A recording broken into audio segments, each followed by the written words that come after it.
Good morning, Mr. Aviles. Morning, ma'am. How are you? I'm dandy. How are you? I'm just trying to be optimistic, you know what I mean? In a dark situation, I'm just trying to make light of it. That's all, you know? Stand. So you are here for arraignment, so I do need to confirm that Harrison Thomas Aviles is your true name. Yes, ma'am, it is. Right. Miss Ebert. Mr. Aviles, did we go over your rights at arraignment? Yes, ma'am, we did. Did you understand them fully? Yes, ma'am. Did you give me consent to put an X for your signature on that rights form? Yes, ma'am.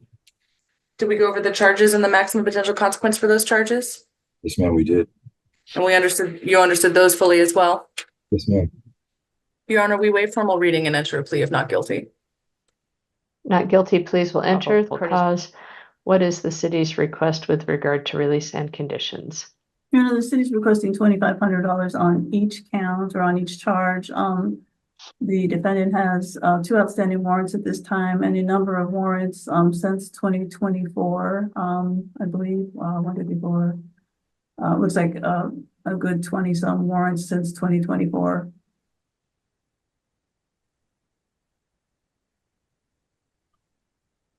Miss Ebert. Listing personal recognizance. It is true that Mr. Aviles currently has two warrants out of Linwood. Those are his only current warrants, as he has been turning over a new leaf and wrapping up all his issues. Additionally, he believes that the Linwood cases will be resolved pursuant to a plea deal with Redmond that is in the works right now. The only reason he incurred those Linwood warrants is because he was in custody at SCORE at the time. He was only released on June 30th. And you will note in the Linwood docket that he did write the judge a letter from SCORE, which has been filed with that court. So I'm hoping that those warrants will be quashed soon. He does apologize for those warrants. He is trying to take care of everything. There is no amount of bail that he would be able to pay at this time.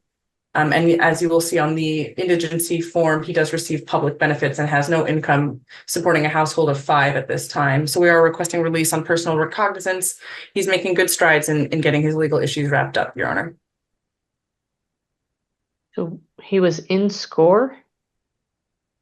Yes, yes, ma'am.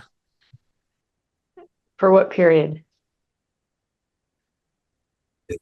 I believe it was I believe I got booked in June 7th to the 30th or something, or June, maybe it was the 9th. I'm not sure of the original the date, but right before I was in SCORE, I was in the hospital in Overlake. Before that, so it was either while I was in the hospital in Overlake or it was while I was in SCORE, but I'm pretty sure it was while I was in SCORE. And I was very proactive about my court dates, and I wrote the judge a letter, and I wrote several kites and everything like that. And I was in contact with Feldman and Lee.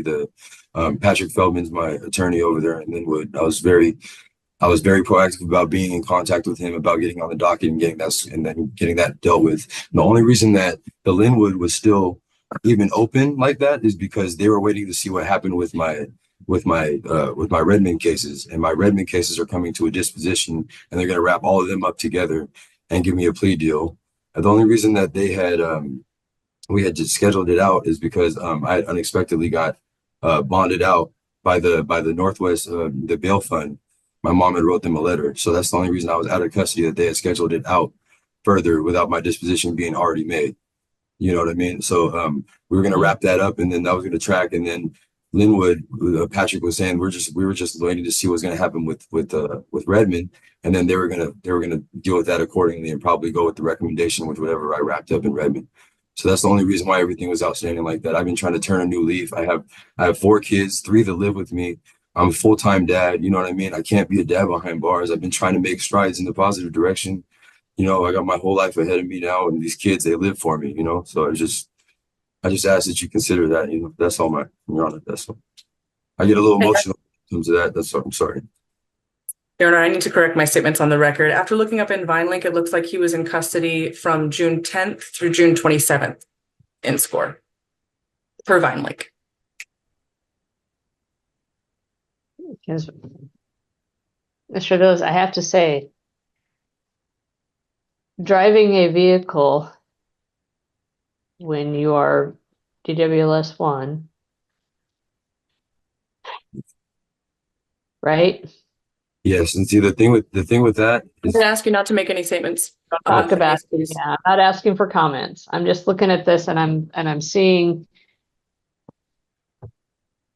I'm hearing you talking about the things that you need to do, caring for your kids and stuff like that. And I'm seeing stuff here where it is repeatedly back before the court, and it's that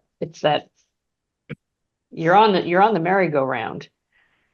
And I'm looking at the times that you failed to appear in Linwood, and looking at it against your stuff that's going on in King County. And I'm seeing like you're in King County and you quashed the warrant in King County.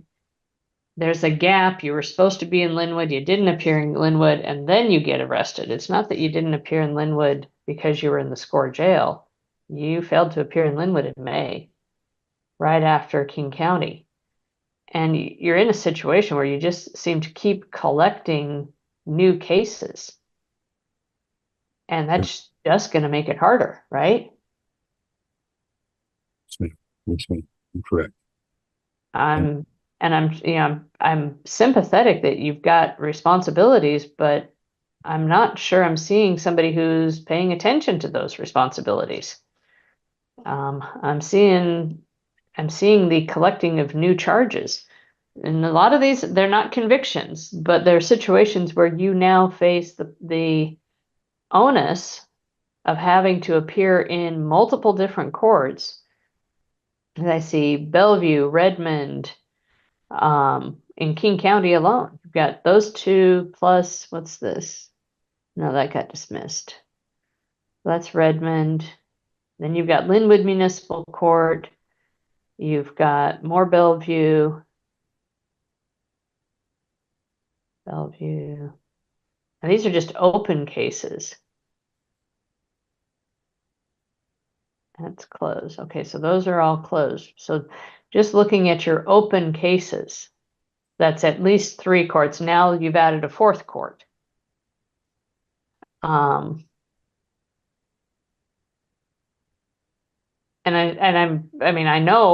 know every other judge. Well, I shouldn't say that. I'm looking here at what your charges are.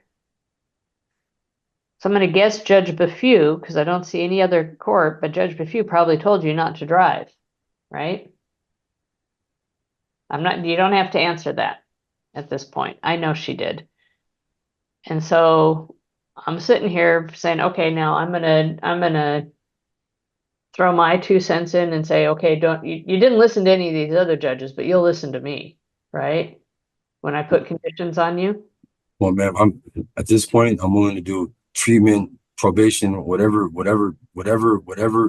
you feel like would coincide with that and show you that I'm serious about it. I'm willing to do all that. I promise you, for my kids, I swear to you, I am. And everything is wrapping up right now. Like the Redmond stuff is wrapping up. I have the disposition for that. So that's all going to be taken care of, per the time that I didn't score. And the Linwood stuff is tracking with that. And so is the Bellevue, So I know it seemed like a lot, but I am wrapping this stuff up and making a change in the right direction. I really am. Are you working at all? I have an employment opportunity as soon as I get done with this. And I have sober housing and stuff set up too, to possibly get. He has been doing a carpentry internship, Your Honor, for which he was not receiving pay, but he tells me he has an employment opportunity coming up as well. Apprenticeship, not internship, excuse me. Where were you doing the apprenticeship? I was doing the apprenticeship with the family friend of mine. His name is Russell. He was just teaching me. He was taking me along with him on jobs and stuff, and he was teaching me the art of the trade. You know what I mean? Mm-hmm. I could provide his phone number and validation with that. If the court needed that. No, I was curious about that. I guess the big hang up I'm having is I'm looking at that King County matter, and I see that the judge, it looks like you had failed to appear, and Judge O'Toole issued a warrant for you for $2,500. And that was in May, excuse me, that was April. And then there was, you got booked on it, the warrant return. Pretrial conference was set to June 7th. Okay, looks like you were in touch with your attorney on that. All right. Their docket is very difficult to read.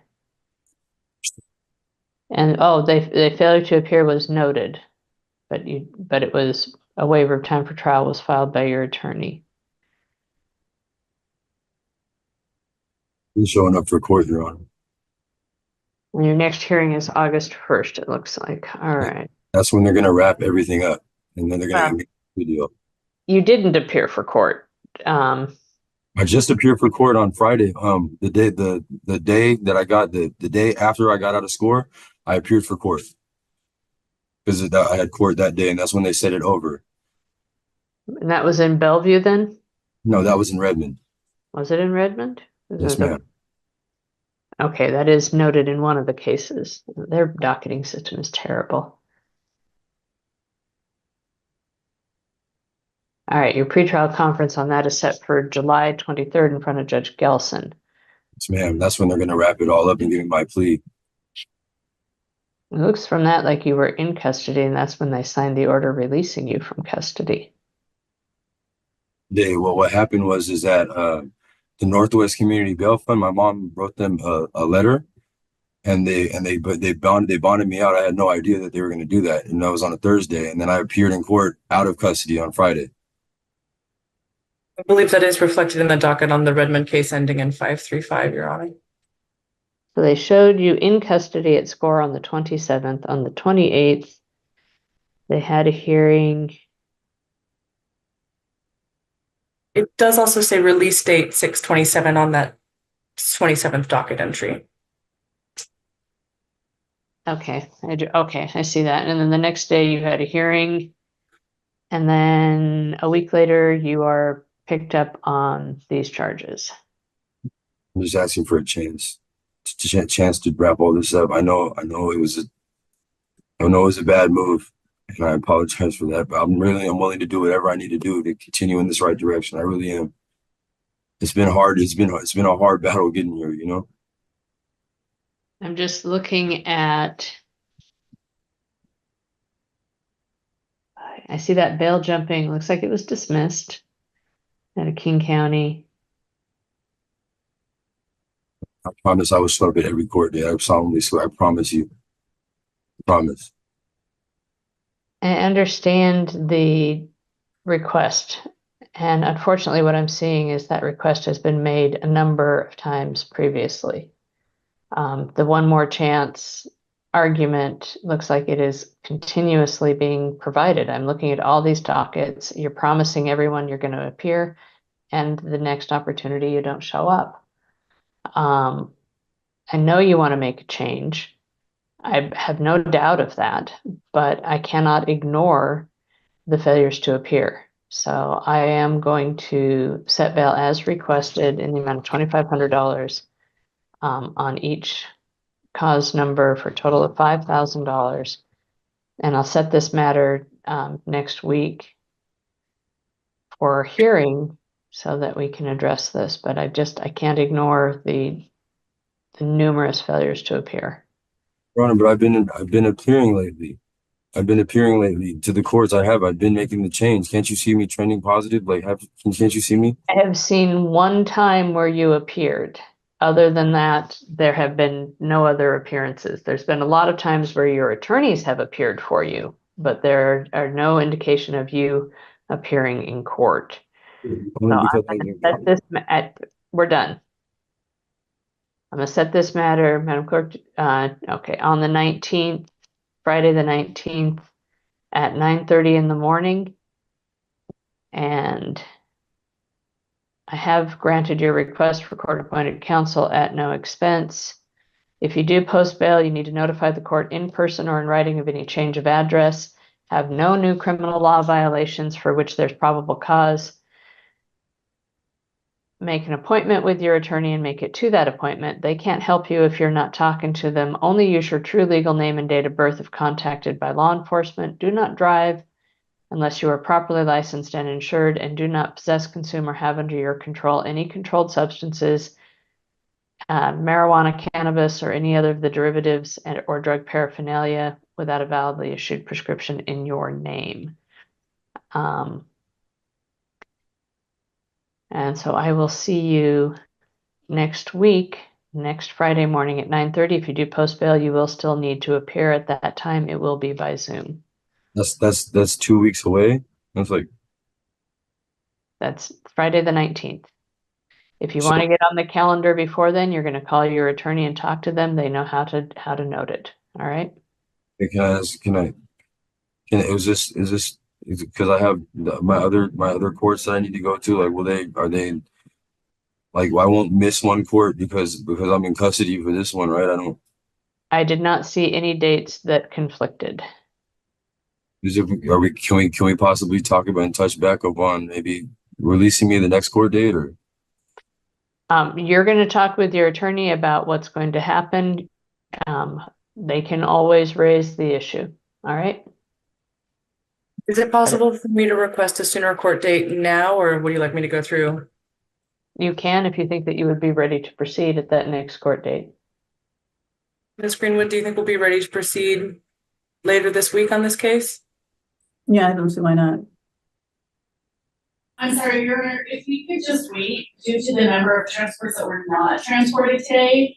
And I don't know who is going to be held based on that. And we also do have an in-custody trial that's supposedly a 3-day trial next week.